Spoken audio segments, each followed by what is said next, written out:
Nouveau journal sur Eden TV, bienvenue à tous. Voici les titres de cette édition. Sous les feux de l'actualité, cette présentation de la communication du gouvernement sur le nouveau siège de l'Assemblée nationale. Le chantier est à l'arrêt depuis plusieurs années. 22 milliards de francs CFA y ont été investis pour un taux d'exécution physique de près de 46%. Les travaux nécessitent encore 22 autres milliards. Ces informations ont suscité de vifs débats au Parlement, comme vous le verrez dans ce journal. La suite des municipales en Tunisie après la déclaration de victoire du parti Ennahda place ce jour aux réactions des Tunisiens. Tous évoquent le faible taux de participation. À Madagascar, l'envoyé spécial de l'Union africaine a rencontré le président Rajwanari Mampianina. Cette rencontre intervient après 2 semaines de manifestations de la population contre le pouvoir dans les rues de la capitale malgache.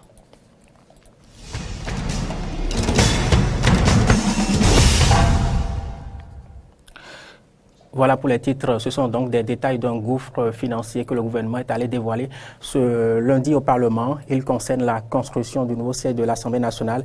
Les travaux de sa construction sont interrompus depuis plusieurs années. Ces travaux réalisés à 45,7% ont déjà coûté 22 milliards de francs CFA et nécessitent 22 autres milliards. C'est ce qu'ont présenté les ministres en charge de la justice et du cadre de vie aux parlementaires. Des informations qui ont suscité de vifs débats.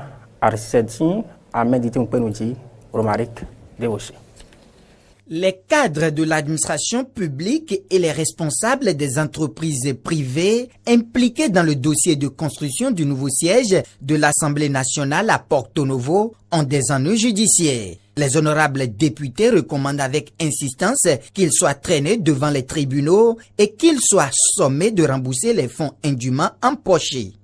Tout ce qui est dit ici est l'expression d'un gâchis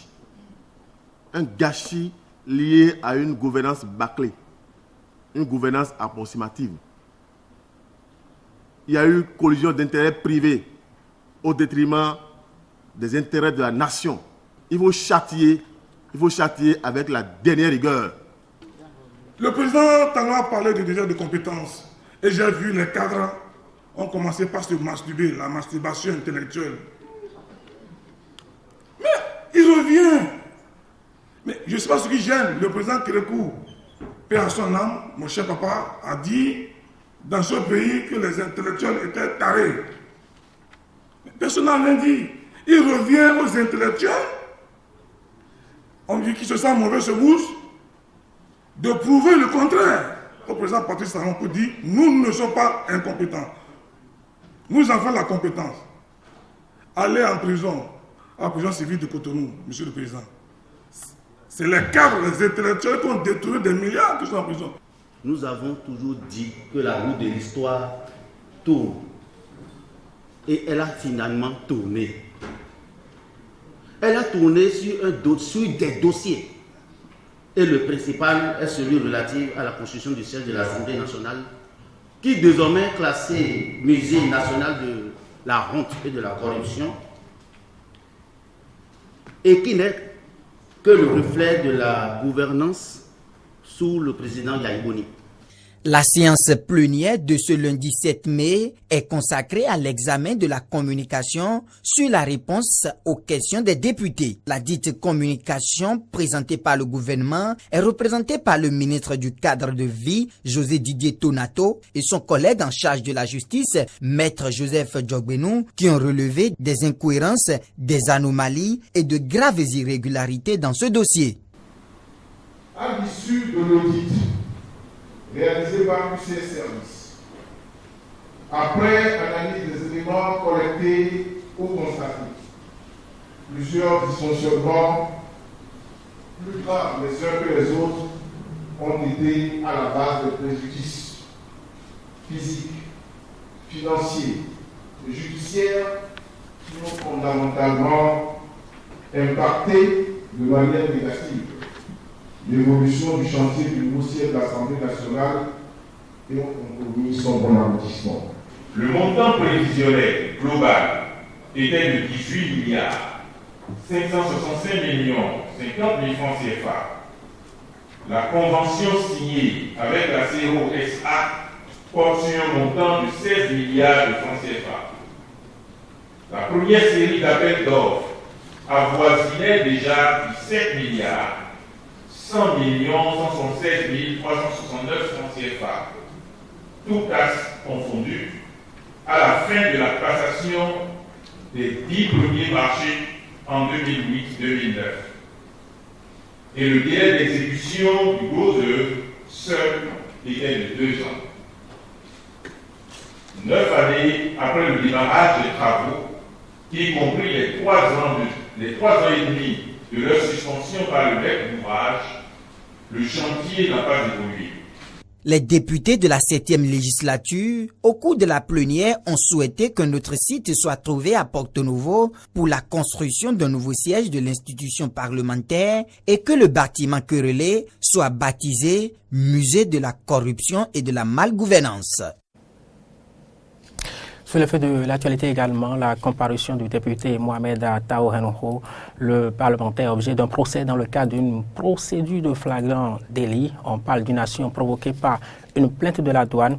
La justice lui reproche des fraudes douanières. On rappelle que le député avait été placé sous mandat de dépôt la semaine dernière après sa garde à vue, des faits consécutifs à sa présentation à des juges du tribunal de première instance de Cotonou le 27 avril dernier.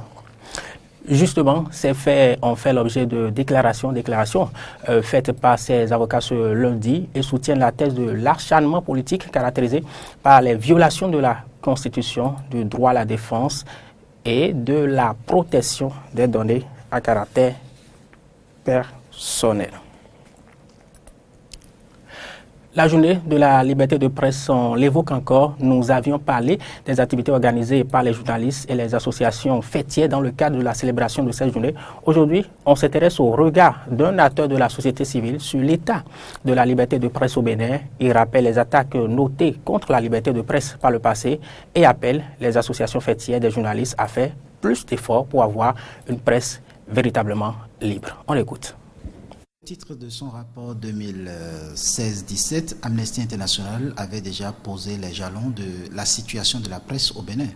Et c'est une énième fois que dans nos rapports, nous avons reproché au Bénin qu'il y avait des soucis par rapport à la liberté d'expression en général, mais le rapport 2016-2017 a épinglé notamment la question de la liberté de presse. En fait, la question de la liberté de presse au Bénin... on ne peut pas encore vraiment parler de liberté de presse parce qu'il y a de grosses préoccupations. Et je n'ai pas les preuves qu'elles soient restées inactives, ces structures fêtières. Seulement, j'ai l'impression quand même qu'elles doivent faire beaucoup plus d'efforts.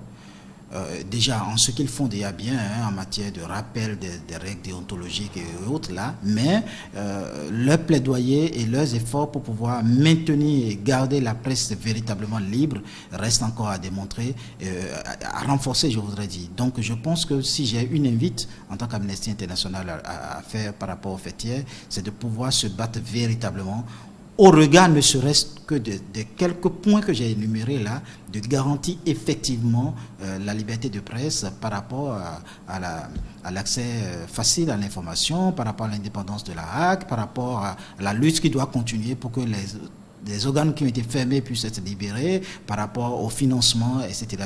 et par rapport à la question d'outrage. Donc, il leur reste du boulot à faire et je pense que mon invite, après l'émotion de la danse, de la fête, c'est de pouvoir repasser. J'ai vu certains reconnaître quand même quelques-uns de ces points-là. J'ai vu le représentant du patronat reconnaître que le financement de la presse, par exemple, est encore un gros souci. Alors, si on veut lutter contre la corruption, si on veut avoir une presse digne, une presse, il va falloir ne serait-ce que déterminer les critères objectifs d'accès au financement qui existent. On le rappelle, la journée de la liberté de presse est célébrée le 3 mai de chaque année. Art et culture à présent, je vous emmène maintenant dans les ateliers Bikoff. Là-bas, diverses essences de bois sont transformées pour donner des sculptures. Nous sommes chez Kofi Gao, sculpteur depuis 40 ans, qui nous dévoile sa technique de travail. Ébène, acacia, teck, des essences végétales diverses pour un destin ici commun. Nous sommes chez Kofi Gao, artiste sculpteur depuis plus de 40 ans. À l'état purement naturel, ou coupé en madrier, le bois constitue le principal matériau de travail pour l'artiste sculpteur. Soit c'est le client qui vous présente une image, un tableau, un dessin, ou bien c'est vous-même qui créez. Quelle que soit la situation, vous avez une maquette, un dessin à réaliser.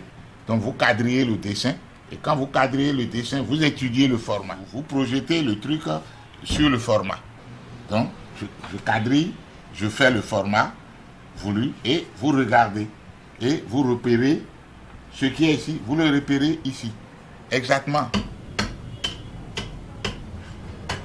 Celui-ci est le chef sculpteur de l'atelier Bikoff, la famille d'Onvidi et de Guanamé dans le département du Zou, dont il est un des descendants, est réputé pour ses talents immémoriaux de sculpteur parmi les plus illustres du sud du Bénin.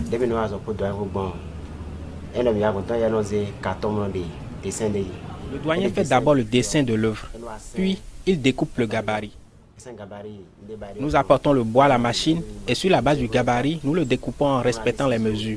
Ensuite, à l'atelier et à l'aide de la hache, du ciseau et d'autres outils appelés gouge V, gouge plate et VU, nous taillons le bois scié et le modelons jusqu'à lui donner la forme en projet. Le doyen Kofi procède ensuite à d'éventuelles corrections. L'œuvre est finalisée, prêt pour la galerie. Et voilà le résultat. Sur commande ou par initiative personnelle, Kofi Gaou travaille suivant son inspiration. De l'atelier à la galerie, le traitement et la création d'une œuvre s'étendent sur plusieurs jours, voire plusieurs semaines. C'est mon œuvre préférée.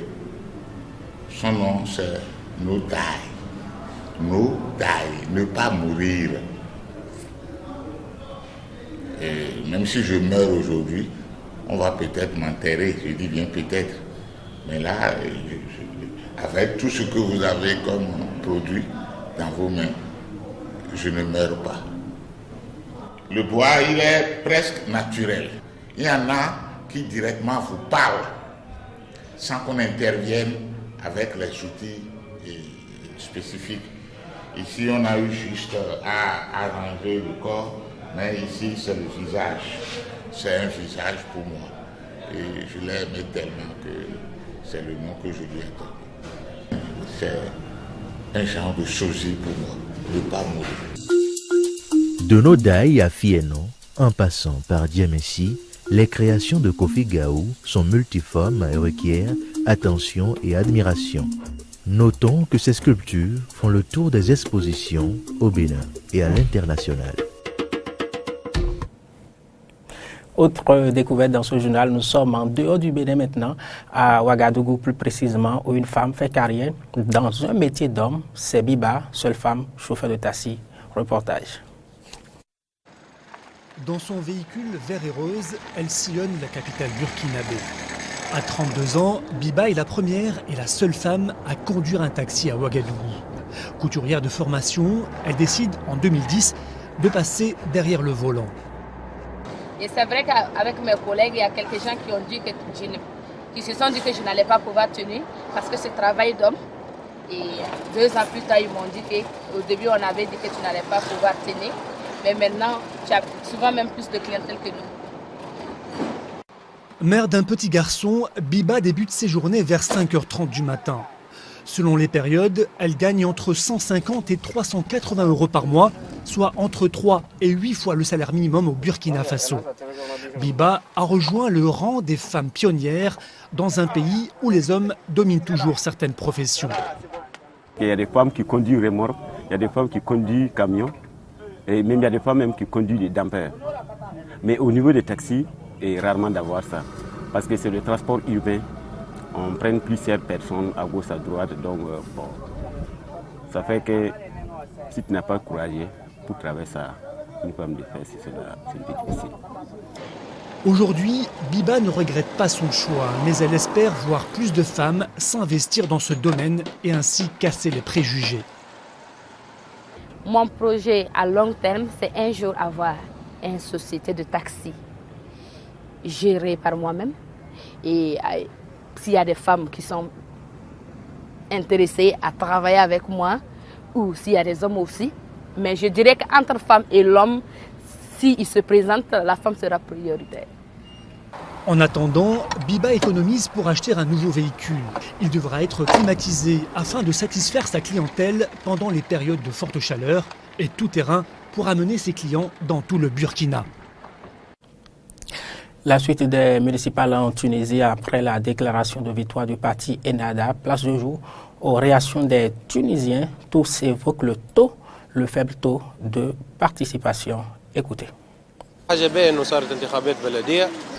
C'est une bonne chose que ce soit déroulé les élections municipales. On sent qu'après la révolution, il y a quelque chose qui est en train de changer. J'ai constaté dans les bureaux de vote une grande attention des jeunes que nous n'imaginons pas. Pourquoi ne sont-ils pas allés voter? Je le vois parce qu'ils racontent beaucoup de choses. Les mêmes paroles sont répétées. Ils ne voient pas de résultats. C'est-à-dire qu'un parti vient te voir peu avant les élections et te raconte ce qu'il va faire. Ensuite, il prend ses fonctions et il ne voit rien. Il ne retrouve pas les engagements pris. Je suis heureux parce qu'on se sent vraiment responsable, actif et on a l'impression d'avoir un objectif pour le développement, pour l'avenir.